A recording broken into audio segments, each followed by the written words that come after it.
John Lайдон!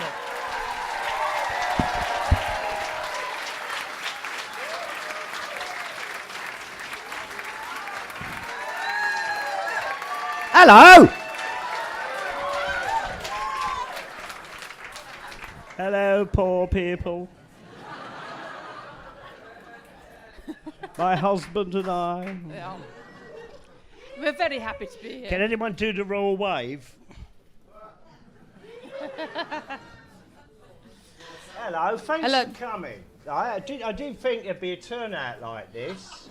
This is more than when we did at the 100 Club as sexy piss-ups, right? Okay, I think Mum Miranda, you know who this man is. Say hello to Miranda. It's Hello, good of her. everyone. Hiya. How are you? You're looking good, except I can't see you at the back. So I'm going to begin the interview with just a bit about John's childhood, and then we're going to go through to some of the questions that have been sent in.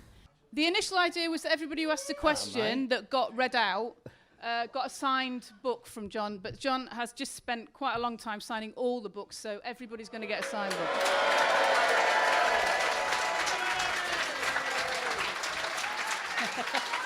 Explain.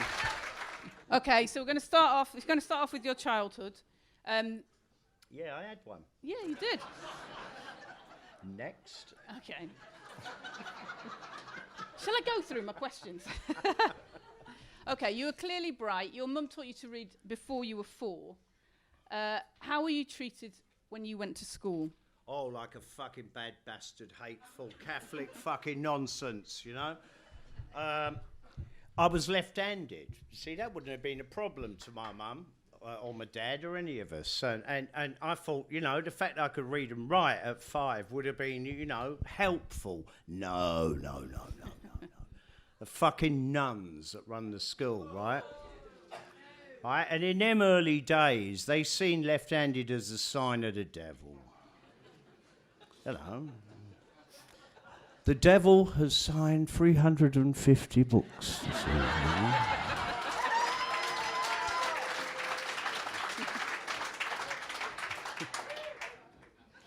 Terrible, the nastiness and the priests and all of it. But we'll go into that, you know, because I'm lucky I didn't get molested, but I know a lot did, so.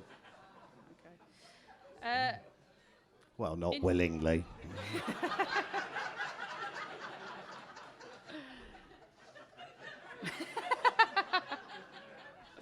It's hard to remember. You remember quite a lot, though. I have to, because memories are so important to me, because I had my memory taken away from me at 7, and that absolutely destroyed me for Should we talk a bit about that then? years. So you got. No, we talked about my childhood, I thought. Okay, well, before it was in your. Well, it was at 7. At 7, yeah.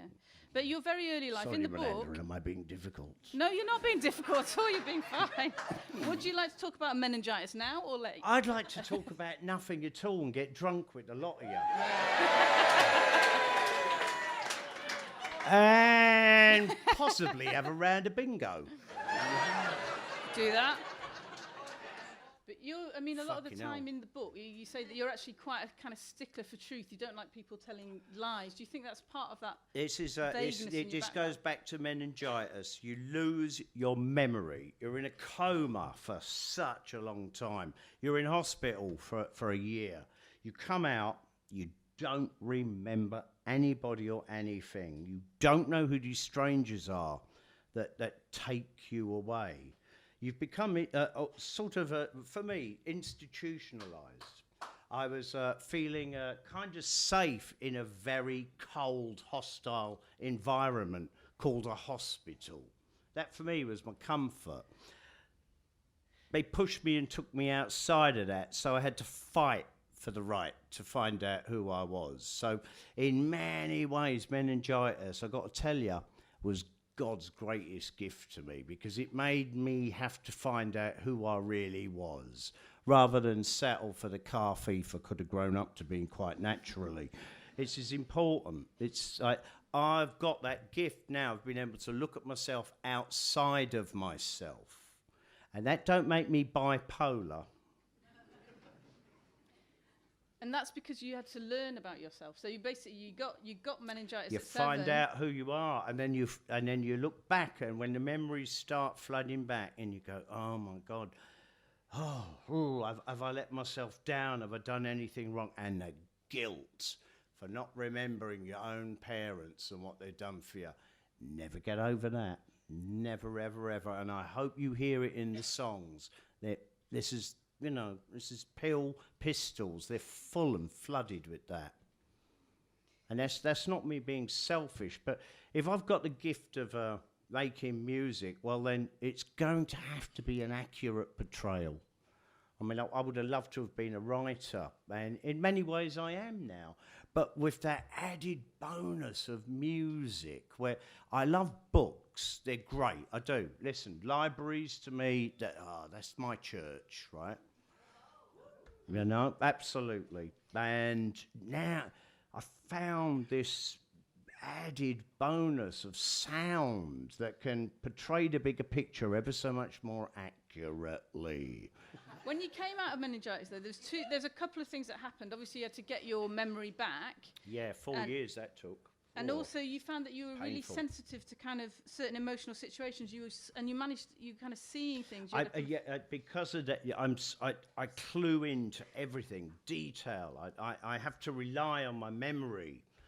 And I have to rely on the words of adults at that age. I had to believe what they were telling me was true. And it's a raw, spitefully painful and delicious irony to realise that really is your mum and dad, and they really do love you, and they've struggled with you and went through that.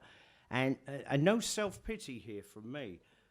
Everything about my life has been what those poor people had to put up with, right, with me.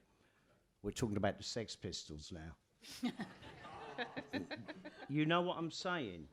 That's hard. So mum and dad always knew from that point on that I really relied on you telling me the truth. And we've maintained an incredible integrity, which actually unfolds at all my best mates. Look, there's Rambo, right? Mr. Rambo, do not lie.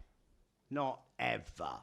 And that's the kind of sturdiness I want to see in life, right? And that's why he's my manager. I love that fella. Please say hello to Rambo. Oh, Rambo.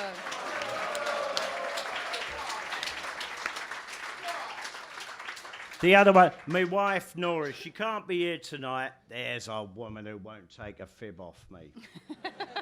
Stern Deutschland. Absolute loving character that broke like the mould as far as being German. You know the cliche of what German housewives can be? You know, Brunhilde of the SS and all this. It's true. Oh, I bought this brilliant frying pan, and